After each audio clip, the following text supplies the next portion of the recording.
Hello students, आज हम पढ़ने जा रहे हैं एक नया टॉपिक जो है इंट्रोपोलेशन एंड एक्सट्रापोलेशन, मतलब आंतरगणन एवं बाह्य गणन। क्या होता है ये आंतरगणन एवं बाह्य गणन?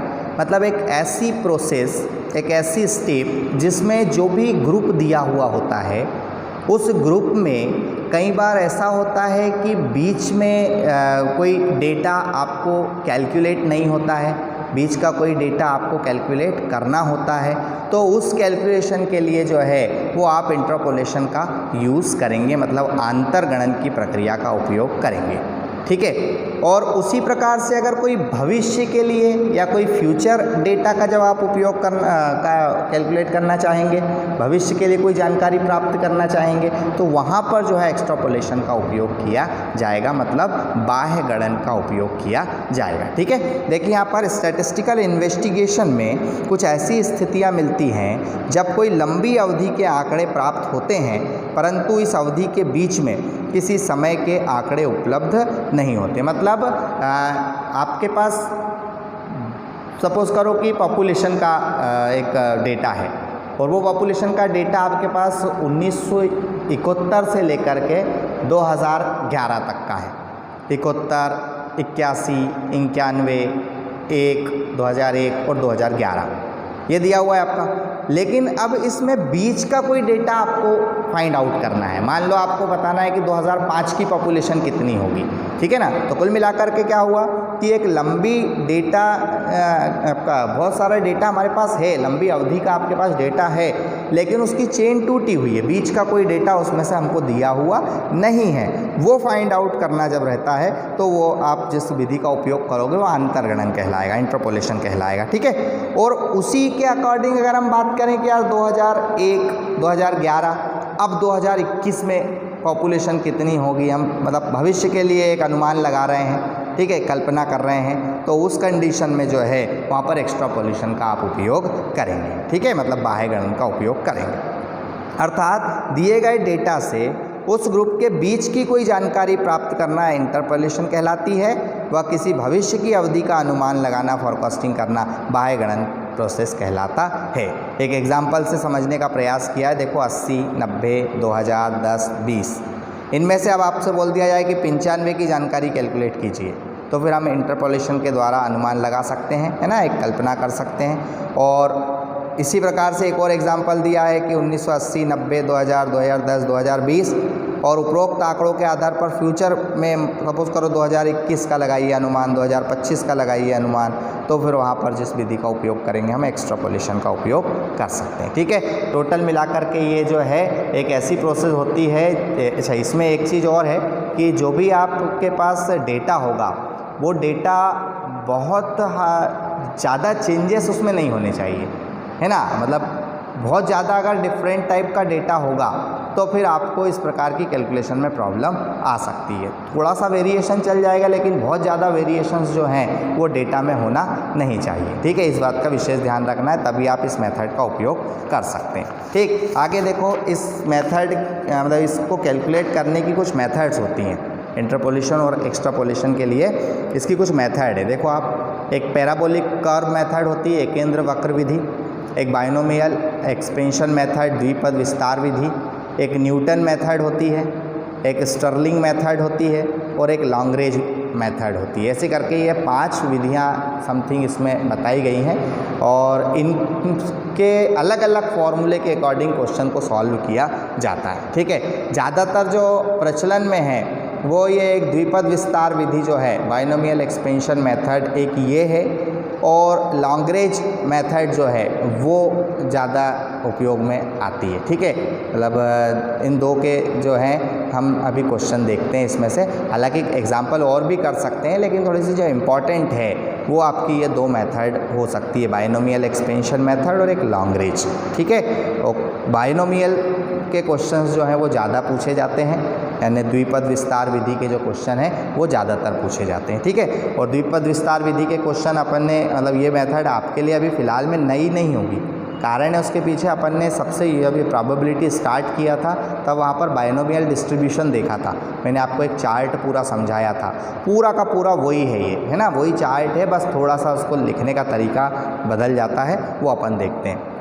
देखो, बाइनोमियल एक्सपेंशन मेथड, द्विपद विस्तार विधि, जहाँ डेटा फाइनाइट परिमिति के अंतर के आधार पर हो, अर्थात x के माप समान विस्तार से बढ़ते या घटते क्रम में हो और उसके समकक्ष हमको y के माप ज्ञात करना हो, मतलब y की वैल्यूज़ फाइंड आउट करनी हो, और तो हम जो है वो इस विधि का उपयोग करेंगे।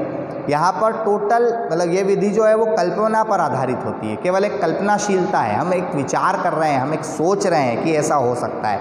एक्यूरेसी जो है हम नहीं बोल सकते कि ऐसा हुआ ही होगा, ठीक है। आधारित है। इसमें इंडिपेंडेंट वेरिएबल को x1, x2, x3 dash dash xn मानते हैं और उसके समकक्ष इक्विवेलेंट जो है y1, y2, y3 का हम प्रयोग करते हैं, ठीक है। यदि ग्रुप के अंदर का कोई अज्ञात मूल्य ज्ञात करना है, कोई मिसिंग डेटा ज्ञात करना है तो इंटरपोलेशन का उपयोग करेंगे, और अगर बाहर का मूल्य ज्ञात करना है तो एक्सट्रापोलेशन का उपयोग किया जाएगा, ठीक है। इसमें डेटा के आधार पर वैल्यूज़ तैयार होती हैं, जैसे 3 पद हैं, मतलब जैसा डेटा होगा वैसी वैल्यूज़ बन जाएंगी। जैसे आपके पास 3 x दिए हों सपोज़ करो, तो वहाँ पर जो बन जाएगा आपका वो क्या बन जाएगा, y-1 की पावर कितनी हो जाएगी 3। 4 दिया हो तो y-1 की पावर कितनी होगी 4। 5 दिया हो तो y-1 की पावर कितनी होगी 5। इस प्रकार से वैल्यूज़ चेंज होती जाएंगी। अच्छा, विशेष रूप से ध्यान रखना है, फर्स्ट y जो होगा, मतलब आप एज्यूम करोगे y0, y1, y2, y3, y4 ऐसा, तो जो पहला y होगा वो पॉजिटिव होगा, धनात्मक होगा, फिर नेगेटिव ऋणात्मक, फिर धनात्मक, यानी 1 प्लस 1 माइनस, 1 प्लस 1 माइनस, ऐसा क्रम जो है आपका कंटिन्यू बढ़ता जाएगा। और ये तब तक होता जाएगा तब तक जब तक y की वैल्यू आपको 0 प्राप्त नहीं हो जाती, ध्यान रखना, ठीक है। यानी आखिरी में जो है y बराबर क्या आ जाएगा 0, वहाँ पर जो है वो साइन आपके ख़त्म हो जाएंगे, ठीक। तो पहला plus minus plus minus plus minus, इस प्रकार से ये चीज़ें चलेंगी, ठीक है। तो ऐसा करके ये आपका थोड़ा सा पार्ट है इसका। और देखो, बाइनोमियल कैलकुलेट करने के लिए आपको जो वैल्यूज़ दी हुई रहती हैं उनके आधार पर एक फॉर्मूले का उपयोग करना पड़ता है हमको।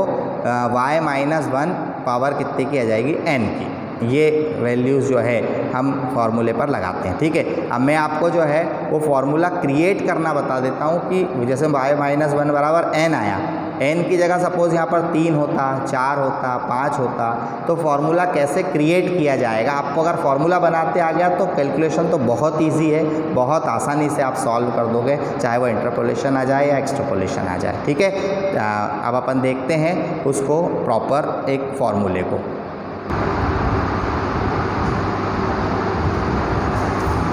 मान लेते हैं कि उसकी जो पावर है वो दी हुई है y-1 और सपोज़ करो पावर दी हुई है 5 की। अब इसको आपको जो है एक फार्मूले में क्रिएट करना है। जब हम फार्मूले में क्रिएट करेंगे तो देखो इसका जो बनेगा प्रोसेस वो बनेगा, ये हो जाएगा। अब एक छोटे से उससे मैं आपको समझा रहा हूँ, अगर हम 5 की बात करेंगे तो यहाँ पर ये 1, 2, 3, 4 देन 5, इस प्रकार से अपन एक क्रम बना देते हैं। ऐसा बनाना नहीं आपको, केवल आपको समझाने के लिए जो है वो मैं बता रहा हूँ, ठीक है। अब आपने ये बना दिया। अब सबसे पहले y की वैल्यूज बनाएंगे अपन। तो देखो यहाँ पर हमने लिख दिया y बराबर 5 है तो y 5 हो गया। अब ये प्लस का साइन है और यहाँ पर ध्यान रखना ये 1 है, नहीं भी लिखा जाएगा तो वो काउंट होता है, ठीक है। अब अपने को जो है इस आधार पर दूसरी वैल्यू निकालना है। तो दूसरी वैल्यू निकालने के लिए हम क्या करेंगे, ध्यान रखना ये 5 का 1 में क्या करो मल्टीप्लाई, तो हमने किया 5 × 1 कर दिया। और ये जो पोजीशन है 1, इस 1 का हम क्या कर देंगे डिवाइडेशन कर देंगे। ध्यान देना, ये जो यहाँ पर वैल्यू दी हुई है उसके बेस पे उस बेस का मल्टीप्लाई किया उसके आगे वाली डिजिट्स, ठीक है। तो हमने ये 5 का मल्टीप्लाई 1 में किया 5 × 1, और जो पोजीशन है फर्स्ट पोजीशन है तो फर्स्ट का डिवाइडेशन कर दिया, तो देखो 1 से 1 कैंसिल हो गया, बचा कितना 5, तो आपका यहाँ हो जाएगा 5y। क्लियर हो गया, ये आपने दूसरी पोजीशन निकाली। अच्छा, साइन यहाँ प्लस का है तो यहाँ पर काय का आ जाएगा माइनस का, ठीक। अब बेस बनाना है तो बेस जो होगा वो डिक्रीजिंग ऑर्डर में मिलता जाएगा आपको, मतलब घटते क्रम में मिलता जाएगा। घटते क्रम में कैसा, यहाँ पर बेस 5 था तो अब बेस कितना हो जाएगा 4, ये बन गया आपका 5y = 4, और बेस 4 हो गया उसका, ठीक है। अब तीसरी वैल्यू निकालना है तो देखो इन दोनों का मल्टीप्लाई करो, मतलब 5 × 4 और पोजीशन का डिवाइडेशन कर दो, तो कितना हो जाएगा, 2 से 1 कट जाएगा 2 बार, 5 दूनी 10, सिंबल हो जाएगा प्लस का, 10y हो गया, और 4 मतलब 5 4, तो यहाँ कितना हो जाएगा 3 हो जाएगा, एक और कम हो गया, ठीक है। उसके बाद तीसरा निकालना है, साइन लगा दो आप यहाँ पर माइनस का। अब चौथी वैल्यू निकालनी है आपको, तो क्या हो जाएगा, दोनों का मल्टीप्लाई करो तो ये हो जाएगा 10 × 3, और डिवाइड काय से कर दोगे 3 से, 3 से 3 कैंसिल कर दो तो यहाँ हो जाएगा 10y और 2 हो जाएगा। क्लियर है, साइन लगा दो प्लस का, क्या बन जाएगा 10 × 2,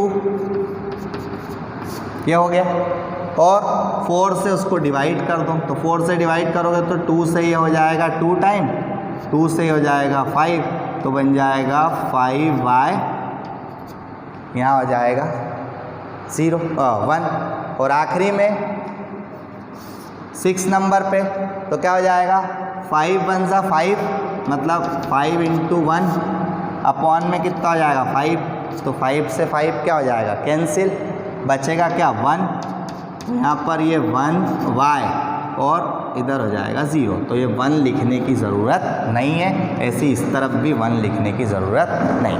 तो आपकी जो वैल्यू निकल के आ गई वो ये आ गई, माइनस प्लस माइनस प्लस और माइनस, और इन सब के बराबर क्या आ जाएगा 0। ये आपका पूरा एक आपने जो है उसको फॉर्मूले के रूप में, यानी y - 1 की पावर 5 वैल्यूज़ में है तो ये आ जाएगा, ठीक है। ये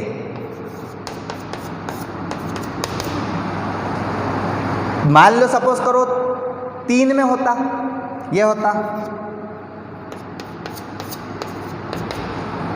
क्या करते आप, ये लिख लेते हैं यहाँ पर 3, माइनस कर देते, 3 से 1 को डिवाइड करो, मल्टीप्लाई करो, 3 1 = 3, और ये पहली पोजीशन है 1 से डिवाइड कर दो उसको, तो कितना हो जाएगा, ये हो गया, प्लस अब 3 × 2 कितना हो जाएगा 6, और पोजीशन कौन सी भाई, ये पोजीशन फर्स्ट थी, ये पोजीशन कौन सी सेकंड, 2 से डिवाइड कर दो तो ये हो जाएगा 3y 1 माइनस 3 1 = 3, और पोजीशन कौन सी है, ये 3 है, कैंसिल हो जाएगा 1, तो y 0 = 0।